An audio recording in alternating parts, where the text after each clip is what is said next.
السلام عليكم ورحمة الله وبركاته. نعبد ونستعينه ونستعبره ونؤمن به نتوكل عليه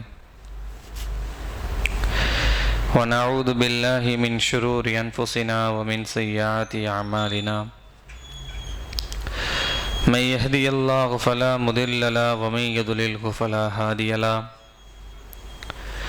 أشهد أن لا إله إلا الله وحده لا شريك له وأشهد أن محمدا عبده ورسوله. أما بعد فيا عباد الله أوصيكم أولا بتقوى الله. قال ربي اشرح لي صدري ويسر لي أمري واحلل عقدة من لساني يفقهوا قولي. سبحانك لا علم لنا إلا ما علمتنا إنك أنت العليم الحكيم. அளவற்ற அருளொருளாலும் நிகரற்ற பேர் அன்போடையோரனுமாகிய எல்லாமல்ல அல்லாஹ்வின் திருநாமத்தால் ஆரம்பம் செய்கிறேன். கண்மணி நாயகம் முஹம்மதின் ஸல்லல்லாஹு அலைஹி வஸல்லம் அவர்களின் மீதும் அவர்களுடைய குடும்பத்தினரின் மீதும் சத்திய சஹாபாக்கள், தாபியங்கள், தபா தாபியங்கள், நாதாக்கள், ஷுஹதாக்கள், வலிமார்கள், நல்லவர்கள், முத்தகீங்கள், முஃமின்கள் யாவரின் மீதும் அல்லாஹ்வினுடைய பேர் அருளும் அவனுடைய கருணையும் நபிமார்களின் மீதும் தாபியங்கள் சபாஹின் மீதும் அல்லாஹ்வினுடைய அருளும் அவனுடைய பொருத்தமும் கிடைப்பது போல் அல்லாஹ் நம் அனைவரின் மீதும் அல்லாஹ்வினுடைய பொருத்தத்தை தந்து அருள் புரிவானாக. நோக்கங்கள், நாட்டங்கள், தேவைகள் அத்தனையுமே அல்லாஹ் நம் அனைவருக்கும் மிக நிரப்பமாக ஆக்கி அருள் புரிவானாக. சங்கை குறித்தானவர்களே, உலகிலே மனிதர்கள் நிம்மதியாக வாழுவதற்கு பல தேவைகள் மனிதன் நிம்மதியாக வாழ்வதற்கு பல தேவைகள் இந்த உலகத்தில் தேவை. ஆனால் அதிலும் மிக பெரியதான ரொம்ப முக்கியமான ஒரு தேவை எதுவென்றால் பாதுகாப்பு. நாளை என்ன நடக்குமோ, நாளை ஏதாவது நடந்து விடுமோ, நாளை ஏதாவது நம் குடும்பத்திற்கு ஆகிவிடுமோ, நம் உடலுக்கு ஏதாவது ஆகிவிடுமோ, இல்லை பொருளுக்கு ஏதாவது ஆகிவிடுமோ, இல்லை உடைமைக்கு ஏதாவது ஆகிவிடுமோ, இல்லை குடும்பத்திற்கு ஏதாவது ஆகிவிடுமோ, இல்லை சமூகத்திற்கு ஏதாவது ஆகிவிடுமோ என்ற பயத்தை வாழுகிற ஒரு சமூகத்தினுடைய கால நிலையாக இன்று நாம் பார்த்து கொண்டு இருக்கிறோம். பயம் என்கிற ஒரு தன்மை, அதான் நாளைக்கு நம்ம ஏதாவது ஒரு நம்ம வீட்டு பெண்களுக்கோ இல்லை பிள்ளைகளுக்கோ இல்லை நமக்கோ இல்லை நம்ம சமூகத்திற்கோ ஏதாவது ஒரு பயம் ஏற்பட்டு விடுமோ என்கிற அந்த பயமே நிம்மதியை ஒட்டுமொத்தமாக அழித்து விடுகிறது. பயத்தோடு நிம்மதி இல்லாமல் சோதனைகள், பல அநீதிகள், நெருக்கடியான வாழ்க்கைகள், இல்லை நமக்கு இதுவும் ஏதாவது நெருக்கடி வந்து விடுமோ என்கிற ஒரு சிந்திக்கிற, ஒரு தண்டிக்கிற, பல தொல்லைகளை சந்திக்கிற ஒரு காலமாக இன்னைக்கு சமூகம் மாறிவிட்டது. எதை எடுத்தாலும் எங்க எடுத்தாலும் நெருக்கடி. ஒரு சட்டத்தை ஃபாலோ பண்ண முடியல, ஒரு விஷயத்தை சொல்ல முடியல, ஏதாவது ஒரு கருத்தை நம்ம பேச முடியல, நம்ம இஸ்லாமியுடைய முறைப்படி வாழ முடியல, குர்ஆன் வசனங்களை கேட்க முடியல, அதை நாம் ஓத முடியல, நமக்கு எண்ணங்கள் சரியாக வருவதில்லை. இப்படி நெருக்கடியான வாழ்க்கை, நெருக்கடியான விஷயங்கள், நமக்கு பாதிப்புகள் எதனால் வந்திருக்கிறது? ஏன் இன்னைக்கு நம்ம நிம்மதியா வாழ முடியல? நம்ம ஏன் நிம்மதியான ஒரு சாந்தி என்கிற மார்க்கத்தில் இருந்து கொண்டு, சமாதானம் என்கிற மார்க்கத்தில் நாம் உறைந்து கொண்டு, ஏன் நமக்கு நிம்மதி என்கிற ஒரு தன்மை இந்த மார்க்கத்தில், அதாவது இந்த சமூகத்தில் ஏன் நமக்கு இல்லை? என்ன காரணம் என்று சொன்னால், அன்பிற்குரியவர்களே, ஒரு பழமொழி ஒன்று சொல்லுவாங்கல்ல, நாம தலையில நாமளே மண்ணள்ளி போட்ட கதைன்னு. ஒரு பழமொழி கூட சொல்லுவாங்க, நம்ம தலையில நாமளே மண்ணள்ளி போட்ட ஒரு கதை. இன்னைக்கு அதுதான் நடந்துகிட்டு இருக்கு. இன்னைக்கு சமூகத்தில் ஏற்படக்கூடிய நிம்மதியற்ற வாழ்க்கைக்கு காரணமே நாம் தான். வேற யாரையும் எங்க காரணங்கள்லாம் சொல்ல முடியாது. வேற எந்த நபரையும் எங்க காரணங்களை குறுங்காட்ட முடியாது. ஏன் தெரியுமா? அல்லாஹ் குர்ஆன்ல தெளிவா சொல்லிட்டான். என்ன சொல்றான்? வமா அஸ்வாபகும் மின் முசீபத்தின் ஃபீமா கஸபத் ஐதீக்கும், ஃபீமா கஸபத் ஐதீக்கும். உங்களுக்கு ஏற்பட்ட எந்த துன்பங்கள், துயரங்கள், கஷ்டங்கள் உங்கள் கைகள் செய்ததாக காரணமாகத்தான் என்று இறைவன் சொல்லுகிறான். வமா அஸ்வாபகும் மின் முசீபா, உங்களுக்கு சோதனை, கஷ்டங்கள், நிம்மதியின்மை, நிம்மதியான வாழ்க்கை இன்று வாழுகிற வாழ்க்கை, பயத்தோடு வாழுகிற வாழ்க்கை, பயத்தோடு காலத்தை கழிப்பது எல்லாமே ஃபீமா கஸபத் ஐதீக்கும், ஃபீமா கஸபத் ஐதீக்கும், உங்கள் கைகள் செய்த காரணமாகவே என்று இறைவன் அல்லாஹ் ரப்பல் ஆலமீன் வசனத்துல அல்லாஹ் தெளிவா சொல்றான். சரி, இந்த ஆயத்துல என்ன சொல்றான் தெரியுமா? உங்களுக்கு ஏற்பட்ட எந்த துன்பமும் உங்கள் கைகள் செய்ததன் காரணமாகவே ஆகும் என்று இந்த ஆயத்தில் சொல்லக்கூடிய செய்தி என்ன தெரியுமா? அன்பிற்குரியவர்களே, அல்லாஹ்வினுடைய கட்டளைகளை எப்போது புறக்கணிக்கப்படுகிறதோ அங்கு பயம் வரும். விஷயம் அதுதான். அல்லாஹ்வினுடைய கட்டளைகளை நாம் செய்வதற்கு எப்போது புறக்கணித்து விடுகிறோமோ, மறுத்து விடுகிறோமோ, இல்லை மறந்து விடுகிறோமோ, அங்கு பயம் அதிகமாகும். அல்லாஹ்வுடைய மார்க்கத்தை விட்டு வெளியேறுவதற்குண்டான செயல்பாடு எப்போது நம்முடைய எண்ணங்கள் முன் வந்து விடுகிறதோ அப்போது அங்கு குழப்பங்கள் அதிகமாகும். இதைத்தான் இந்த ஆயத்தை நமக்கு சொல்லுகிற பாடம். இந்த ஆயத்தை நமக்கு இதுதான் சொல்லி அல்லாஹ் நமக்கு தெளிவா சொல்ற விஷயமே அதுதான். எங்க பயத்தோடு வாழ்றேன், பஞ்சத்தோடு வாழ்கிறேன், எந்த ஒரு பொறுமை இல்லாமல் வாழ்கிறேன், யார்கிட்டயுமே எங்குமே இல்ல, சட்டத்தை ஃபாலோ பண்ண முடியல, சொல்ல முடியல, கேட்க முடியல, எந்த ஒரு விஷயம் நமக்கு சரியான வாழ்க்கையாக கொண்டு வர முடியல. என்ன காரணம்? ஒரே ஒரு காரணம் தான், ஃபீமா கஸபத் ஐதீக்கும், உங்கள் கைகளாக நீங்க ஆக்கியதான் காரணமே. அப்படின்னா என்ன? அல்லாஹ்வுடைய கட்டளைகளை புறக்கணித்து நாம் வாழ்கிறோம். அல்லாஹ்வுடைய கடமைகளை, கட்டளைகளை, அவனுடைய சொல்லை புறக்கணித்து வாழும்போது அங்க பயம்தான் வருமா இல்லையா? அன்பிற்குரியவர்களே, மூசா அலைஹிஸ்ஸலாம் ஃபிரௌனுடைய சமூகத்தில் உள்ள ஃபிரௌன் எல்லாருமே மூசா சமூகத்தையும் கொல்லுவதற்காக வேண்டி படையை திரட்டி கொண்டு, மூசாவை கொல்றதுக்காக ஃபிரௌன் படையை திரட்டி கொண்டு வேகமா விரண்டோடி வந்து கொண்டிருக்கிறான்.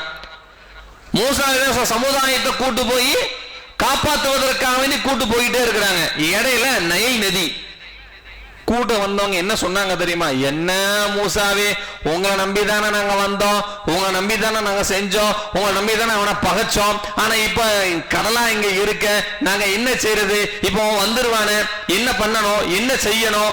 இப்படி வந்து நம்மளை அடிச்சிட்டோம்னா, கொண்டவனை என்ன பண்ண முடியும்? இப்படி எல்லாம் மூசா நபிட்ட கூட வந்த யாரு, அவங்க எல்லாம் பாதுகாக்கணும்னு கூட்டு வந்த மூசாவுடைய சமுதாயம் மூசா நபிட்ட அப்படி போய் கேட்டாங்க. இப்படி கடைசி இப்படி இக்கட்டான ஒரு நிலைமையில கொண்டு எங்களை மாட்டி விட்டீங்களே மூசாவே, இது என்ன அப்படின்னு சொல்லும் போது மூசா நபி என்ன சொன்னாங்க தெரியுமா? இன்ன மஅய்ய ரப்பி சயஹ்தீன் சொன்னாங்க வார்த்தை. இன்ன மஅய்ய ரப்பி, அல்லாஹ் என்னோடு இருக்கிறான், சயஹ்தி, எனக்கு நேர்வழி காட்டுவான். இன்ன மஅய்ய ரப்பி சயஹ்தி, இறைவன் எனக்கு நேர்வழி காட்டுகிறான், இறைவன் என்னோடு இருக்கிறான், நம்பிக்கை, இறைவன் என்னோடு இருக்கிறான், அவருடைய கட்டளை எந்த விதமான பயமும் அங்க இல்லை. ஏன் எல்லாருமே பயந்தாங்க? மூசா நபி இங்க பயந்திருக்கலாமா இல்லையா? பயந்திருக்க முடியுமா இல்லையா? ஆனா ஏன் மூசா நபி இங்க பயப்படல? மூசா நபி ஏற்காக அந்த சமுதாயத்திற்கு மத்தியிலே சொல்லப்பட்டுமே, எத்தனை படைகள் ஆயுதங்கள் திரட்டப்பட்டு வந்துமே, ஏன் அங்கே மூசா நபி இங்க பயப்படவில்லை? இன்ன மஅய்ய ரப்பி சயஹ்தி, அல்லாஹ் என்னோடு இருக்கிறான், அல்லாஹ் எனக்கு பாதையை காட்டுவான், சொன்ன உடனே அல்லாஹ், மூசாவே உங்க தடியை வச்சு கடலை அடியுங்கள் என்று அடுத்து அல்லாஹ் சொன்னான். கட்டளை இன்னைக்கு அல்லாஹ்வுடைய கட்டளை இன்னைக்கு நம்ம ஃபாலோ பண்ணணும். புறக்கணிக்க கூடாது. அல்லாஹ்வுடைய கட்டளை நாம் இங்கு புறக்கணிக்க கூடாது. புறக்கணித்து விட்டால் பயம் அதிகமாகும். ரசூலுல்லாஹி ஸல்லல்லாஹு அலைஹி வஸல்லம் அதாவது பத்ருடைய யுத்த காலத்துல 313 பேர் கொண்ட சஹாபாக்களுடைய கைகள் அந்த அளவுக்கு ஆயுதங்கள் இல்லை. எல்லாருமே யாரும் விவசாயிகள் தான், எல்லாருமே எதுவுமே இல்லை. அந்த நேரத்திலும் கூட ஆயிரக்கணக்கான ஆயுதங்கள், ஆயிரக்கணக்கான ஒட்டகங்கள், பலவிதமான புது புது ஆயுதங்களை கையில வைத்திருந்த அந்த எதிரிகளுக்கு மத்தியிலே 313 பேர் கொண்ட சகாபாக்கள் தைரியமாக இருந்தார்களா, கோழையாக இருந்தார்களா, பயத்தோடு நின்றார்களா? எதிரிகளை பார்த்தாங்க, பயந்தாங்களா? இல்லையே. ஏன்? அவங்களுக்கு கொடுத்த அந்த கண்ணு, அவர்களுக்கு கொடுத்த அந்த இதயம், அவர்களுக்கு கொடுத்த அந்த ரத்தம், அதை தான் அல்லாஹ் நமக்கு மறைச்சிருக்கிறான். அது என்ன? அவர்கள் அந்த தினத்தை எதிரிகளை கண்டு பயம் என்பது இல்லாமல், பயத்தின்பது என்கிற ஒரு தன்மை கூட இல்லாமல் எதிர்த்து நின்று போராடிய அந்த வீரம் அவர்களுக்கு எங்கே வந்தது? புதுசா அல்லாஹ் ஸ்பெஷலா கொடுத்தானா? இல்லையே. ஒன்னே ஒண்ணுதான், அல்லாஹ்வுடைய கட்டளை அவங்க புறக்கணிக்கல, அதனால அவர்களுக்கு பயம் இல்லை. இதுதான் விஷயமே. அல்லாஹ்வுடைய கட்டளையை எந்த இடத்தில் புறக்கணிக்கப்படுகிறதோ அங்கு பயங்கள் அதிகமாகும். அல்லாஹ்வுடைய மார்க்கத்தை விட்டு நீங்கள் வெளியேறுவதற்கு எவர்கள் துணிவார்களோ அங்கே கோழைத்தனங்கள் உண்டாகிறது. நிம்மதியான வாழ்க்கை அங்க நம்ம இழந்து விடுகிறோம். அல்லாஹ் ரப்பல் ஆலமீன் அடுத்து சொல்றான் பாருங்க, இன்னல்லாஹ லா யுகையிரு மா யகௌமு ஹத்தா யுகையிரு மா ஃபி அன்ஃபுசிகும். நிச்சயமாக அல்லாஹ் ஒரு சமூகத்தை நிலையை மாற்ற மாட்டான். நிச்சயமாக அல்லாஹ் ஒரு சமூகத்தினுடைய நிலைமையை ஒருபோதும் அல்லாஹ் மாற்றிவிட மாட்டான். அவர்கள் தங்களிடம் உள்ளத்தை தங்களாகவே மாற்றிக்கொண்டாலே தவிர. நீ எப்படி இருக்கியோ, ஒரு மனுஷன் கண்ணியம் வேணும் அப்படின்னா, பாதுகாப்பு வேணும் அப்படின்னா, வெற்றி வேணும் என்றால், நமக்கு எல்லா விதத்தில் வித்தியாசம் நீதி கிடைக்க வேண்டும் என்றால், நியாயம் கிடைக்க வேண்டும் என்றால், முதலில் மனிதன் எப்படி இருக்க வேண்டும்? உள்ளத்தை மாற்றாம இருக்க வேண்டும். ரசூலுல்லாஹி ஸல்லல்லாஹு அலைஹி வஸல்லம் அடிக்கடி துஆ செய்யக்கூடிய துஆ என்ன தெரியுமா? யா முகல்லிபுல் குலூப் சப்பித் கல்பி அலா தீனிக. யா அல்லாஹ், என்னுடைய உள்ளத்தை இரண்டு உள்ளத்திற்கு மத்தியில் வச்சிருக்க, இந்த பக்கம் இந்த பக்கம் திருப்பி விடாம அலா தீனிக்க, தீனின் பக்கம் மார்க்கத்தின் பக்கம் என் உள்ளத்தை நீ ஆக்கி விடுவாயாக துஆ செஞ்சாங்க. உள்ளத்தை மாறிடக்கூடாது. ஏன்னா உள்ளம் வந்து சொன்னாங்க ரசூலுல்லாஹி ஸல்லல்லாஹு அலைஹி வஸல்லம் அவர்கள், அல்லாஹ் இரண்டு விரல்களுக்கு மத்தியில் மாட்டிக்கொண்ட ஒரு இதயம் இப்படியும் போலவும் இப்படியும் செய்யும். ஒரு முறை இப்படியும் வரும், அதுக்கப்புறம் இப்படியும் பேசும், இப்படியும் புரளும், இப்படியும் புரளும், இப்படியும் பேசும், மார்க்கத்தும் பேசும். எனவே நீங்கள் உங்கள் உள்ளத்தை மார்க்கத்தின் பக்கமே நீங்கள் ஆக்கிக் கொள்ளுங்கள், கேளுங்கள் என்று நபிகள் நாயகம் ஸல்லல்லாஹு அலைஹி வஸல்லம் சொல்கிறார்கள். கண்ணியம், மதிப்பு, இது எல்லாமே ஒரு மனிதன் உள்ளத்தை அல்லாஹ்வுக்கு தொடர்போடு இந்த உள்ளத்தை மாற்றிக்கொள்ளாமல் இருக்க வேண்டும். இன்னைக்கு சமூகத்தினுடைய நிலைப்பாடெல்லாம் குறித்து என்ன தெரியுமா? மார்க்கத்தை நோக்கி நாம் யாரும் முன்வர தயங்குகிறோம். இறைவனுக்காக, மார்க்க கல்விக்காக, போராட்டத்திற்காக, ஈமானுக்காக, இஸ்லாத்திற்காக நாம் யாருமே முன்வர தயங்குகிறோம். இதுக்கு ஒரே காரணமே இதுதான். எப்ப நம் மார்க்கத்தை நோக்கி வெளியேறுவதற்குண்டான எல்லா செயலையும் நம்ம இந்த உலகத்திலே செய்து கொள்கிறோமோ, எதுவுமே நம்முடைய வாழ்க்கையில் நிம்மதியற்றதாகத்தான் இருக்கும். எதுவுமே நிம்மதியாகவே இருக்காது. இன்னைக்கு இஸ்லாத்தை விட்டும், கொள்கையை விட்டும், மார்க்கத்தை விட்டும், குர்ஆனை விட்டும், ஹதீஸை விட்டும் வெளியேறுவதற்குண்டான சூழ்நிலைகள் நமக்கு காட்ட அதை நோக்கி நம் பயணங்கள் மேற்கொள்ள நம்முடைய ஈமான்கள் பறிபோய் விடுகிறது. அதான உண்மை. இன்னைக்கு ஒரு 5 நேரம் தொழுகுங்க, இல்ல வீட்டுல உட்கார்ந்து குரான் ஓதுங்கள், இல்ல படியுங்க, இல்ல 10 நிமிஷம் உட்கார்ந்து ஏதாவது தர்ஜுமாவை எடுத்து படியுங்கன்னு சொல்லி இன்னைக்கு உலகத்துல யாராவது நம்ம சொன்னோம்னா யாராவது நம்ம செய்யறோமா? இன்னைக்கு நம்ம பிள்ளைங்க செய்யுமா? நம்ம பிள்ளைங்க யாராவது செய்ய ஒரு அந்த எண்ணங்கள் வருகிறதா? இதையே சினிமா தியேட்டர்ல உட்கார்ந்து படத்தை பார்க்க 2 பேர் ரெஃபரன்ஸ் பண்ணி கொடுங்கன்னு சொல்லி சொன்னா உடனே அதை நோக்கி பயணிக்கிறாங்களா இல்லையா? இல்ல ஏதாவது ஒரு விஷயத்தில் உலக துன்யாவுக்கான விஷயத்தில் தொழில்நுட்பமாக இருந்தாலும் சரி, ஒரு இடத்துல 50,000 உங்களுக்கு கிடைக்குதுங்க, அப்படி இதை நீங்க செஞ்சீங்கன்னா 10,000 உங்களுக்கு கிடைக்கும்னு சொன்ன உடனே நம்ம அடுத்த ஸ்டெப் எதுவுமே எதிர்பார்க்காம உடனே அதை நாம் செயல்படுகிற அந்த எண்ணம் வருகிற நமக்கு ஒரு 5 நிமிஷம் உட்கார்ந்து குரானையோ ஹதீஸையோ அல்லது பயானையோ அல்லது வேற ஏதாவது மார்க்கெட் சம்பந்தமான விஷயங்களை ஒழுக்கங்களை பேசலாம், கத்துக்கலாம், கேட்கலாம் என்கிற எண்ணம் மட்டுமே வராமல் இருக்கக்கூடிய இந்த எண்ணங்கள் மாத்திரம்தான் நமக்கு பயத்தையும் நம்முடைய எண்ணங்களையும் திசை மாறி கொண்டிருக்கிறது. அதாவது அல்லாஹ் முதல் ஆயத்திலே அல்லாஹ் சொல்லிட்டான், ஒமா அசாபக்கும், உங்கள் கைகள் நீங்கள் செய்ததுதான் உங்கள் கையில. நீ எப்படி இருக்கியோ அப்படிதான் உன் சமூகம், உன் குடும்பமும் அப்படிதான், உன் சமூகம் அப்படிதான், உன் சையதி உன் சமூகத்தின் இந்த நாட்டினுடைய தலைவரும் அப்படிதான். ஏன்னா ஆட்சி அதிகாரம் என்பது அல்லாஹ். ஆனா யாருக்கு அந்த ஆட்சி சிறந்த ஆட்சியை தருவான் தெரியுமா? எப்போது இந்த உலகத்தில் அல்லாஹ்வுடைய என்னுடைய கடமையை புறக்கணிக்காமல், என்னுடைய கட்டமைப்பை என்னுடைய கட்டளையை யார் புறக்கணிக்காமல் செய்வதற்கு முன் வருவார்களோ அவர்களுக்கு சிறந்த அதிகாரத்தை நான் அவர்களுக்கு வழங்குகிறேன் என்று சொன்னார்கள் நபிகள் நாயகம் ஸல்லல்லாஹு அலைஹி வஸல்லம். சிறந்த ஆட்சியாளரை நாம் இன்னைக்கு எதிர்பார்க்கிறோம். சட்டசபையிலிருந்து ஒரு முதல்வருடைய சீட்டில் உள்பட சிறந்த ஒரு ஆட்சியாளரிடம் வைக்கிற எண்ணுகிறனா நாம சரியில்லாம முதல்வர் சரியாக இருக்கணும்னு சொன்னா அது எப்படி? நாம சரியாக ஆயிருந்தா, நம்முடைய எண்ணங்கள் சரியாக ஆயிருந்தால், நம்முடைய திசைகள், நம்முடைய எண்ண ஏற்பாடுகள், நம்முடைய மூளையில் உள்ள சிந்தனைகள் சரியாக இருந்தால் எல்லாமே சரி ஆகிருமா இல்லையா? நாம கிட்ட குழப்பத்தை வச்சுக்கிட்டு நேர்மையை எதிர்பார்ப்பது தவறான விஷயம் அல்லவா? அன்பிற்குரியவர்களே, இங்கு நான் சொல்ல வருகிற செய்தி என்னவென்றால், இன்று மார்க்கத்தை நோக்கி பயணிக்காத காரணத்தினால், அல்லாஹ்வுடைய கடமைகளை கட்டளைகளை புறக்கணிக்கிற காரணத்தினால் இன்னைக்கு நாம் சமூகத்தில் மிக பயத்தோடு வருத்தத்தோடு ஏதாவது நகைந்து விடுமோ என்கிற எண்ணத்தோடு பாலியல் பலாத்காரம், விபச்சாரம், கொள்ளைகள், திருட்டுகள் இப்படி போன்ற பெருவிதமான பயங்கரத்தினுடைய சூழ்நிலையில் அல்லாஹ் நம்மளை தள்ளாக்கிட்டான். அல்லாஹ் தள்ளாக்கல, நாம விழுந்துக்கு மாட்டிக்கொண்டோம்.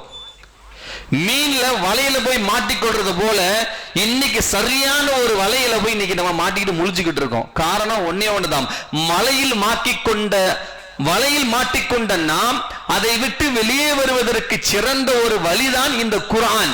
இந்த குர்ஆனை நம் கையில் எடுக்காத வரை அல்லாஹ்வுடைய கடமையை, கட்டமைப்பை, கட்டளையை புறக்கணிக்காமல் அவனுடைய சொல்லுகிற ஒவ்வொரு வார்த்தையும் செயல்பாடாக தன் வாழ்க்கையில் கொண்டு வராத வரை கிணற்று தவளைகள் தான் நாம. அதுல மாற்றமே இல்லை. ஒரு மனிதன் வாழ்க்கையிலே முன்னேற வேண்டும் என்றால், முதற்படியாக அடைய வேண்டும் என்றால், முதலில் அவன் அல்லாஹ் நமக்கு உயர்த்தி காட்டுகிற கட்டமைப்பை நாம் சரியாக ஃபாலோ பண்ணணும். நாம் உயர வேண்டும் என்பதற்காக வேண்டி தொழில்நுட்பத்தை மட்டுமே தன் வாழ்க்கையில் அதுதான் நம்மளை உயர்த்தும் என்று குர்ஆனை விட்டு போட்டு புத்தகத்தை மட்டுமே எடுத்து அதுதான் என் வாழ்க்கை உயரும் என்றால் அது கிணற்று தவளை தான். எனவே அன்பிற்குரியவர்களே, எனவே உலகத்தில் நடக்கிற எல்லா அனாச்சாரமும், உலகத்தில் ஏற்படுகிற எல்லா அநாகரிகமும், சரியான நீதிகள் கூட இன்னைக்கு நீதியை தேடி போய் சென்றாலும் அந்த நீதிகள் கூட நமக்கு சரியான விஷயத்தில் கடைபிடிக்க முடியாமல் இருப்பதற்கும் எத்தனை காரணங்கள் இருந்தாலும் மனிதர்களும் நாம், இஸ்லாமிய சமூகமாகிய நாம் ஒரு காரணம்தான். அது என்ன? நாம் சரியான முறையில் அல்லாஹ்வை ஃபாலோ பண்ணாமல் இருப்பது மாத்திரமே. வேறு எந்த காரணமும் சொல்ல முடியாது. குர்ஆனையும் ஹதீஸையும் வழிமுறைகளையும் நாம் சரியான முறையில் ஃபாலோ பண்ணாமல் இருப்பதுதான் மிக முக்கிய ஒரு காரணமே. எனவே அந்த வாழ்க்கையை நாம் எடுத்துக்கொண்டால் நம் தலையெழுத்தே மாறிவிடும். குர்ஆன் காட்டுகிற ஒரு பாதையை நம் வாழ்க்கையில் அல்லாஹ் நமக்கு சொல்லித் தருகிற அந்த கடமைகளை நாம் புறக்கணிக்காமல் செயல் வாழ்ந்துட்டா, நாம் அதன்படி ஃபாலோ பண்ணிவிட்டால் நம்முடைய வாழ்க்கை இன்பமாக மாறும் என்பதில் எந்த சந்தேகமும் இல்லை. எனவே அன்பிற்குரியவர்களே, எனவே உலகத்தில் எல்லா விதமான பயத்தையும் அச்சத்தை விட்டு நீங்குவதற்கு சிறந்த ஒரு பாதை குர்ஆன் தான். எனவே அந்த குர்ஆனை நம்முடைய வாழ்க்கையாக மாறாதவரை நம் வாழ்க்கை ஒருபோது மாறாது. அல்லாஹ் ரப்பல் ஆலமீன் இந்த உலகத்தில் வாழுகிற காலம் முழுவதும் பயம், பட்டினி, பசியோடு இல்லாமல் எல்லாத்திலும் நிரப்பமான ஒரு வாழ்க்கையை அல்லாஹ் நம் அனைவருக்கும் தந்த அருள் புரிவானாக. வாஹிரு தஅவானா அல்ஹம்துலில்லாஹி ரப்பில் ஆலமீன். அஸ்ஸலாமு அலைக்கும்.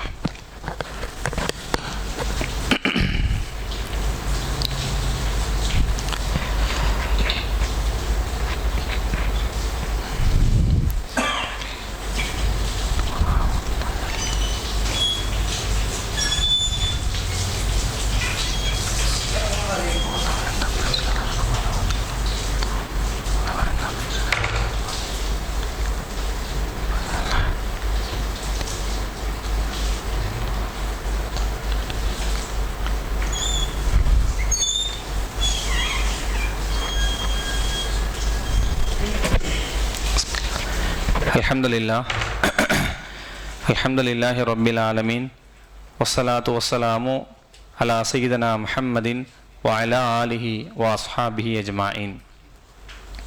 அன்பிற்குரியவர்களே, அல்லாஹ் ரப்பில் ஆலமீன் குர்ஆனிலே யா அய்யுஹல்லதீன ஆமனு இதா நூதிய லிஸ்ஸலாத்தி மின் யௌமில் ஜும்ஆ, இந்த ஜும்மாவுடைய நாளிலே உங்களுக்கு அழைப்பு வந்தால் ஃபஸ்அவு இலா திக்ருல்லாஹ், அல்லாஹ்வுடைய ஞாபகமான இடத்திற்கு ஞாபகப்படுத்த அல்லாஹ்வுடைய இல்லத்திற்கு நீங்கள் விரைந்து செல்லுங்கள். ஃபதருல் பைஅ தாலிகும் கைருல் லக்கும் இன் குன்தும் தஅலமூன், அதுதான் உங்களுக்கு ஒரு சிறந்த வாழ்க்கையாக உங்களுக்கு அமையும், சிறந்ததாக உங்களுக்கு அமையும் என்று அல்லாஹ் ரப்பல் ஆலமீன் குர்ஆனிலே சொல்லுகிறான். அன்பிற்குரியவர்களே, ஜும்மாவுடைய நாள் என்பது ஒரு சாதாரண ஒரு நாள் இல்லை. ஏழைகளுடைய பெருநாள், இது ஒரு பெருநாளுடைய நாள். இது உலகத்துல இப்ப ஏழைகளுடைய பெருநாள் என்று நபி ஸல்லல்லாஹு அலைஹி வஸல்லம் சொல்றாங்க. சரி, ஏழைகள்னா யார் தெரியுமா? நாம தான். ஏன்னா அல்லாஹ் குர்ஆன்ல அன்துமுல் அக்னியா வ அன்துமுல் ஃபுக்ரா, இன்னமல் அக்னியா வ அன்துமுல் ஃபுக்ரா, அல்லாஹ் பணக்காரன், தமிழ்ல சொல்ல சுத்த தமிழ்ல சொல்றதா இருந்தா அல்லாஹ் பணக்காரன், நாமெல்லாம் ஃபுக்ரா, இல்லாதவர்கள் என்று அல்லாஹ் எங்க ஒரு வார்த்தை எங்க சொல்லுகிறான். அப்பதான் என்ன அர்த்தம்? இறைவனிடத்திலே கேட்பதற்கு சிறந்த தகுதியானவன் என்கிற ஒரு அர்த்தங்கள மீன் நிறைய வரும். இப்ப நான் சொல்லக்கூடிய விஷயம், இந்த ஜும்மாவுடைய நாள் என்பது மிக முக்கியமான ஒரு நாள். ஏன் தெரியுமா? ஒவ்வொரு சமூகத்திற்கும், ஒவ்வொரு வேதக்காரர்களுக்கும், இந்த உலகத்தில் இறக்கப்பட்ட ஒவ்வொரு நபிமார்களுக்கும் ஒவ்வொரு நாளை சிறப்பம்சமாக அல்லாஹ் கொடுத்தான். ஆனா இஸ்லாமியர்களுக்கு முஹம்மதின் ஸல்லல்லாஹு அலைஹி வஸல்லம் சமூகத்திற்கு அல்லாஹ் ரப்பல் ஆலமீன் வெள்ளிக்கிழமையை தேர்ந்தெடுத்து வெள்ளிக்கிழமையை கொடுத்தான். நிறைய பேசலாம் அந்த வெள்ளிக்கிழமையை பொறுத்து. உலகம் உருவானதும் வெள்ளிக்கிழமை தான், இந்த உலகம் அழிய போகிறதும் வெள்ளிக்கிழமை தான், இந்த உலகத்தில் அழியப்படக்கூடிய நாளும் இந்த வெள்ளிக்கிழமை தான். கியாமத்துடைய நாளே உலகத்தை உள்ளுமன் அலை என்ற வார்த்தை வருகிற அளவுக்கு உலகமே அழிக்கப்படும், ஒட்டுமொத்தமாக பூமியை சிதறக்கூடிய நாளும் இந்த வெள்ளிக்கிழமை தான். எனவே வெள்ளிக்கிழமை என்று ஒரு சிறந்த நாளை அல்லாஹ் நமக்கு தந்து, இந்த நாளில் நீங்கள் அல்லாஹ்வை ஞாபகப்படுத்துங்கள் என்று அல்லாஹ் இங்க சொல்லுகிறான். வரம்பு மீறாதீர்கள் என்று அல்லாஹ் இங்க சொல்றான். ஏன் அல்லாஹ் வரம்பு மீறாதீர்கள் என்று அல்லாஹ் ஏன் சொல்றான் தெரியுமா? பனு இஸ்ரவேலர்களுடைய சமூகத்தை குறித்து எச்சரிக்கையாக நீங்கள் இருங்கள் என்று அல்லாஹ் பனு இஸ்ரவேலுடைய அந்த சமூகத்தை எச்சரிக்கையாக அல்லாஹ் நமக்கு அல்லாஹ் இங்க காட்டுகிறான். பனு என்ன பண்ணாங்க தெரியுமா? சனிக்கிழமை மீன் பிடிக்க போனாங்க. இங்க நம்ம நோட் பண்ற குர்ஆன்ல வரக்கூடிய சம்பவங்கள் இது அத்தனைக்குமே. அது என்ன? பனு இஸ்ரவேல் மட்டுமே சனிக்கிழமை மட்டும் மீன் பிடிக்க போனதுக்கு காரணம் என்ன தெரியுமா? திங்கள், செவ்வாய், புதன், வியாழன், வெள்ளி 5 நாள் உங்களுக்கு மீன் அந்த கடல்ல கிடைக்காது, அது நதியில உங்களுக்கு வராது, கிடைக்காது. ஏன்? ஞாயிற்றுக்கிழமை கூட உங்களுக்கு நதியில மீன் கிடைக்காது, சனிக்கிழமை மட்டும்தான் கிடைக்கும். இது அல்லாஹ் அவர்களுக்கு கொடுக்கப்பட்ட ஒரு சோதனை. சனிக்கிழமை மட்டும்தான் கிடைக்கும். ஆனா அல்லாவை ஏமாத்ததான் நினைச்சு அவங்க ஏமாந்து போனாங்க. என்ன பண்ணாங்க தெரியுமா? மீன் பிடிக்க போகாதீங்கன்னு அல்லாஹ் ரப்புல் ஆலமீன் அந்த சமூகத்திற்கு எச்சரிக்கையாக சொன்னான். ஆனா அவங்க என்ன பண்ணாங்க தெரியுமா? நாங்க என்ன மீனா பிடிக்க போனோம், நாங்க மீன்லாம் பிடிக்க போல, வலை விரிக்க போனோம்னு போனாங்க. வலை விரிக்க போனோம், வலை விரிச்சாதான் இந்த சனிக்கிழமை தான் மீன் வருது, அதனால வலை விரிச்சு நாங்க ஞாயிற்றுக்கிழமை மீன் எடுத்துக்குவோம் அப்படிங்கிற ஒரு கண்ணோட்டத்துல எல்லாருமே சனிக்கிழமை என்று எல்லாருமே வெளியே சென்றார்கள். யாருமே அல்லாஹ்வை அந்த நேரத்தில் தியானிக்க செல்லவில்லை. வரம்பு மீறிய ஒரு விஷயம் இது இல்லையா? அப்ப எச்சரிக்கையாக எத்தனையோ சொன்னார்கள். அங்கே இருக்கப்பட்ட எல்லா நபிமார்களும், அங்கே சமுதாயத்தில் தாவூத் அலைஹிஸ்ஸலாம் எல்லாருமே தான் சமூகத்திற்கு சொன்னாங்க. யாருமே கேட்கிற மாதிரி தெரியல. போவாதீங்கப்பா, இது உங்களுக்கு சோதனையான நாள், இது உங்களுக்கு அதிகமா நீங்க கிடைக்குதுன்னு சொல்லிக்கிட்டு நீங்க நம்பி நீங்க போறீங்க, இது அல்லாஹ்வா உங்களுக்கு கொடுத்து உங்களை சோதிக்கிறான், இப்படி எல்லாம் நபிமார்கள் அந்த சமூகத்திற்கு சொன்னாங்க. ஒரு பய கேட்கல. நிறைய வருது, நிறைய சம்பாதிக்கலாம், இந்த நேரத்தை விட்டாச்சுன்னா வேற எப்பவுமே எங்களுக்கு மீன் கிடைக்காது, வேற வழி இல்லை, அப்படிதான் நாங்க போயாகணும் அப்படின்னு ஒரு திட்டத்தோடு அங்கே சென்றார்கள். அந்த மாயம், அந்த மீனுடைய வலையினுடைய மாயம், அந்த மாயத்தினுடைய அந்த ஆசைகள் அதிகமான காரணத்தினால் திக்ரை விட்டு விட்டு மீன் பிடிக்க சென்றார்கள். இதனால் அவர்கள் அடைந்த மிகப்பெரிய ஒரு சோதனை என்ன தெரியுமா? கிட்டத்தட்ட 3 பெரிய வரலாறு இது. 3 விதமா அங்க இருந்தாங்க. ஒரு விதமா அந்த பக்கம் நாங்க நெருங்கவே கூடாதுன்னு சொல்லி ஒரு செவரு மாதிரி ஒரு கட்ட ஆரம்பிச்சாங்க. அந்த இடத்துல நல்லவர்கள், அல்லாஹ்வுடைய கலாம், அல்லாஹ் அல்லாஹ் அல்லாஹ் அல்லாஹ் என்ற வார்த்தையை சொல்லக்கூடிய நபர்கள் ஒரு கட்டமைப்பை கட்டிட்டு இந்த பக்கம் வந்தாங்க. மத்த யாருமே அங்க கேட்கல. கடைசி எல்லாத்தையுமே அல்லாஹ் ரப்புல் ஆலமீன் குரங்கினுடைய உருவத்தை அல்லாஹ் அங்க கொடுத்தான். குரங்கினுடைய உருவமாக அல்லாஹ் அங்க மாற்றினான். அந்த குரங்கோட உருவம் புல்லு பரவ முடியாது, யார் உருவாக்க முடியாது, அப்படிப்பட்ட அந்த குரங்குது. குரங்கனுடைய உருவத்தை அல்லாஹ் அவர்களுக்கு கொடுத்து எல்லாருமே அந்த உருவமாக மாறியதற்கு பிறகு அல்லாஹ் ரப்புல் ஆலமீன் ஒட்டுமொத்த சமூகத்தை, அந்த சமூகத்தை அழித்தான் என்று குர்ஆன் நமக்கு இங்க சொல்லுகிறது. இதுல படிப்பினை என்ன தெரியுமா? அல்லாஹ் ரப்புல் ஆலமீன் எந்த நேரத்தை 5 நேரமும் நீங்க துவா, அல்லாஹ் எல்லா நேரமும் நீங்க 2 மணி நேரம் 3 மணி நேரம் உட்கார்ந்து பயான்லாம் கேட்டு நீங்க போங்கன்னு அல்லாஹ் அங்க சொல்லல. ஏதாவது ஒரு நாளை கொடுத்து இந்த நாளில் நீங்கள் 1 மணி நேரமாவது நீங்கள் இறைவனுக்காக உங்கள் காலத்தை செலவு செய்யுங்கள் என்று சொன்ன போது அவர்கள் கடைபிடிக்காத காரணத்தினால் அல்லாஹ் எச்சரிக்கையாக, அதாவது உருவத்தினுடைய கணையத்தை அல்லாஹ் மாற்றிவிட்டான். நம்ம ஒரு கேள்வி கேட்கலாம், இன்னைக்கு நாமளும் அப்படித்தானே இருக்கிறோம். ரசூலுல்லாஹி ஸல்லல்லாஹு அலைஹி வஸல்லம் ஒரு ஹதீஸ் சொல்லுவாங்க, யார் வேணுமென்றே 3 ஜும்மாக்களை விட்டார்களோ, எந்த ஒரு காரணமும் இன்றி 3 ஜிம்மாக்களை யார் விட்டார்களோ அவர் காஃபிராகி விட்டார் என்று பெருமானார் ஸல்லல்லாஹு அலைஹி வஸல்லம் சொல்றாங்க. எந்த ஒரு காரணமும் இன்றி. என்ன காரணம் தெரியுமா? ஏன்னா இந்த ஜிம்மாவுடைய நாள் அந்த அளவிற்கு மிக சிறப்பு மிகும் ஒரு நாள். இந்த நாளில் யார் அல்லாஹ்வுடைய தியானம் பள்ளியில் உள்ளே கேட்டு நீங்கள் பரவலாக வெளியே செல்லும் போது அல்லாஹ் உங்களுக்கு ஃபமன் ஃபதரஹா நிஅமஹா, அல்லாஹ் உங்களுக்கு நிஅமத்தை தருகிறான், அதை நீங்கள் வாங்கிவிட்டு நீங்கள் செல்லுங்கள் என்று சொன்னார்கள் நபிகள் நாயகம் ஸல்லல்லாஹு அலைஹி வஸல்லம் அவர்கள். எல்லா நேரமும் இல்ல, ஜும்மாவுடைய நாள் மட்டும்தான். பள்ளி உள்ள வரும்போது மலக்குமார்கள் எழுதுவார்கள், தொழுக ஆரம்பிச்ச உடனே குத்துபால ஏறோட மூடி விட்டு உட்கார்ந்து கேட்க ஆரம்பிக்கிறார்கள். தொழுக முடிச்சு வெளியே போகும்போது எல்லா வழக்குமார்களும் எல்லாருடைய கையிலையும் எது உங்களுக்கு தேவையோ அதை உங்களுக்கு பரவலாக தந்து விடுவார்கள். பரவலாக இருக்கிறது, அதை நீங்கள் அனுபவித்து நீங்கள் செல்லுங்கள் என்று சொன்னார்கள் நபிகள் நாயகம் ஸல்லல்லாஹு அலைஹி வஸல்லம். அந்த அளவுக்கு சிறப்பம்சம் ஜிம்மாவுடைய நாள்ல.